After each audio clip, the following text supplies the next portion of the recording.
But in the end, leaders are defined by the convictions they hold.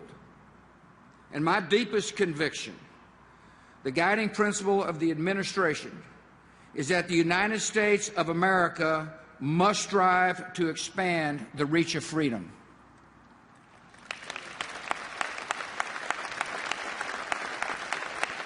I believe that freedom is a gift from God and the hope of every human heart. Freedom inspired our founders and preserved our union through civil war and secured the promise of civil rights. Freedom sustains dissidents bound by chains, believers huddled in underground churches, and voters who risk their lives to cast their ballots. Freedom unleashes creativity, rewards innovation, and replaces poverty with prosperity. And ultimately, freedom lights the path to peace. Freedom brings responsibility. Independence from the state does not mean isolation from each other. A free society thrives when neighbors help neighbors, and the strong protect the weak, and public policies promote private compassion. As president, I tried to act on these principles every day. It wasn't always easy, and it certainly wasn't always popular.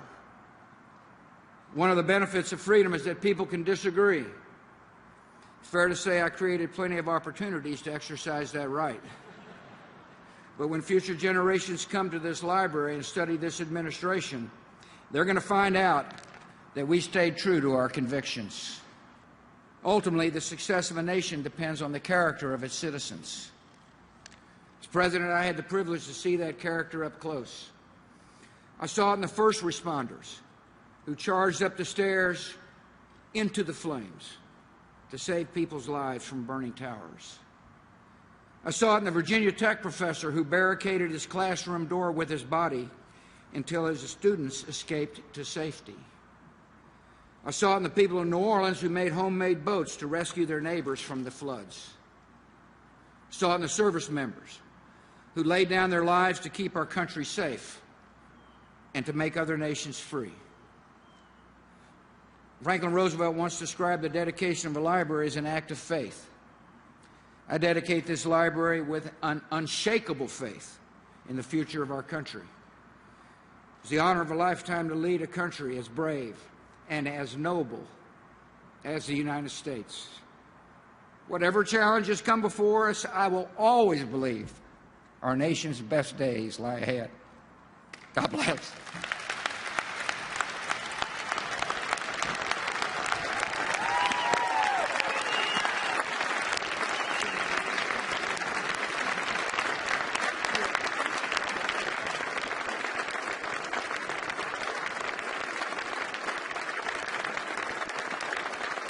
On the flight back from Russia, after negotiating with Nikita Khrushchev at the height of the Cold War, President Kennedy's secretary found a small slip of paper on which the president had written a favorite saying.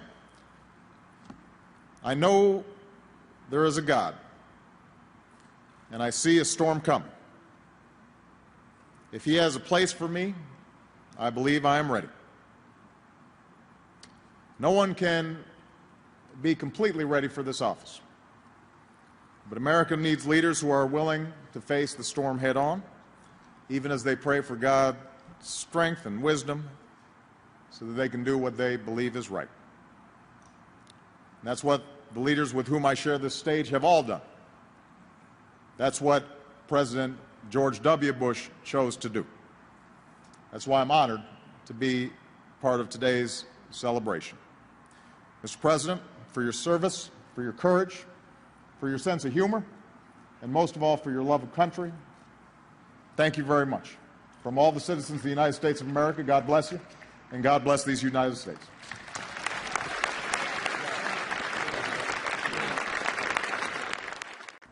Starting with my work with President George H.W. Bush on the tsunami and the aftermath of Katrina, people began to joke that I was getting so close to the Bush family I had become the black sheep's son. My mother told me not to talk too long today. And Barbara, I will not let you down.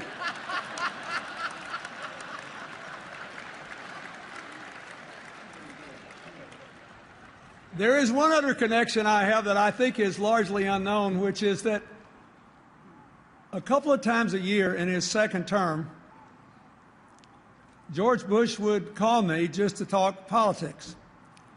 And a chill went up and down my spine when Laura said that all their records were digitized.